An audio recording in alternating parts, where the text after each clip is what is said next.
Sudah berkali-kali kita ingatkan bahwa media internasional itu sudah di tangan globalis. Kalau globalis ada mau, maka berita itu di-alterate atau disesuaikan dengan tujuan mereka. Virus COVID muasalnya itu dibuat pengayaannya di laboratorium di Wuhan, dan itu tidak perlu diperdebatkan. Datanya banyak dan ada di mana-mana. Lalu bocor, di mana semua orang tahu itu dibocorkan. Sehingga menjadikan virus COVID adalah man-made disaster, petaka ciptaan manusia. Siapa manusianya itu? Ya globalis. Ketika berita internasional membesar-besarkan bertumbangnya orang di mana-mana di Wuhan, mulai dari yang mati mendadak disebarkan secara masif ke seluruh dunia. Kemudian juga negara Eropa diberitakan banyak zombie dan total lockdown secara berlebihan. Ini adalah mesin perang, mesin propaganda. COVID menjadi senjata perang.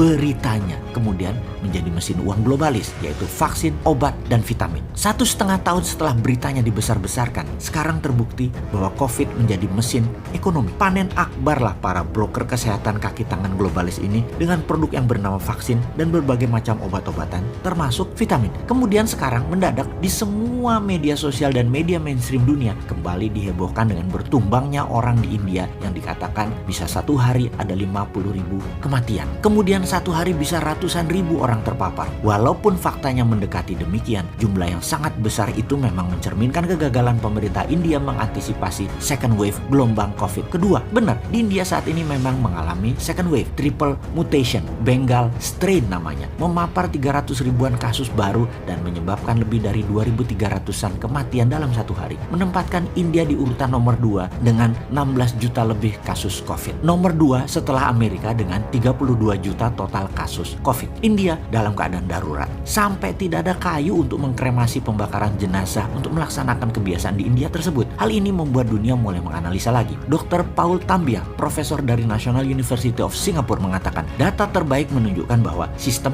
imunitas tubuh manusia yang tinggi jauh lebih bisa merespon multi-mutasi virus ketimbang antibodi vaksin. Kembali ke India. India punya varian double mutation B1617 di Maharashtra, gabungan mutasi dari varian E484Q dan L4523. Kombinasi ketiga strain berbeda lalu menghasilkan triple mutation, yaitu B1618. CSIR, Institute of Genomic and Integrative Biology, menyamakan triple mutation sebagai immune escape varian. Virus menempel di sel manusia dan sembunyi dari imun sistem. Dengan kata lain, Anda belum tentu aman dari berbagai varian ini walaupun Anda sudah divaksin karena kecepatan mutasi virus. Sebagai informasi tambahan, varian India sudah sampai Singapura. Kita harus segera bertindak sejengkal lagi masuk Indonesia. Perang melawan COVID ini, pemerintah harus 2 langkah lebih awal mengantisipasi mutasi virus. Apa itu 2 langkah lebih awal? Kita harus mempunyai alternatif jika ternyata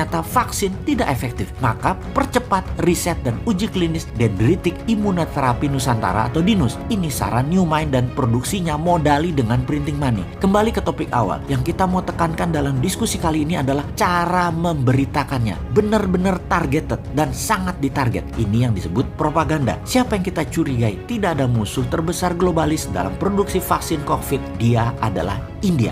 India menjadi target assassin dari intelijen operasinya globalis. Target operasi berita yang direkayasa, yang dilebih-lebihkan untuk memukul India dan memastikan vaksin global dipakai di India, dan India tidak sempat memproduksi vaksin untuk dunia. Globalis jago mengemas beritanya untuk menjadikan tool untuk membunuh India di mata internasional. Jadi mengerti mengapa India diserang beritanya dibesar-besarkan. Ya, karena India salah satu negara penghasil vaksin non-globalis terbesar, tercepat, serta tidak mau ikut vaksin globalis dari awal, menentang dan selalu melawan. Sama seperti vaksin lokal Indonesia yang merah putih, Nusantara, dan banyak lagi sekarang sedang dikembangkan. Semua nantinya ditarget juga. Jadi si Sontoloyo ini menyarankan produksi vaksin Indonesia juga produksi sistem peningkatan imunitas harus segera dilakukan, dan semua ini dilindungi oleh negara, bukan dihalangi atau diperlambat dengan izin BPOM yang dipersulit dan penggagasnya dimatikan karakternya. Juga tenaga ahlinya dianggap abal-abal. Kok membangun narasi antipati begitu sih? Jangan.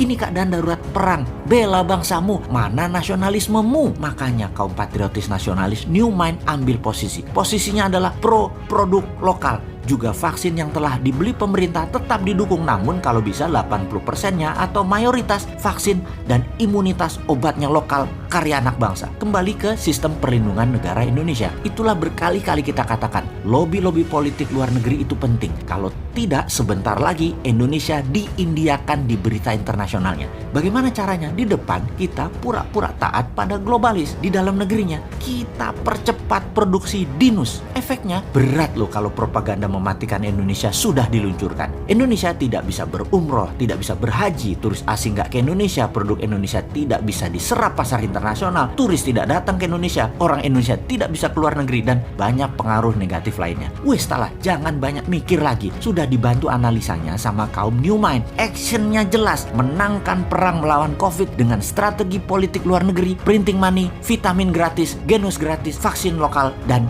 dinus.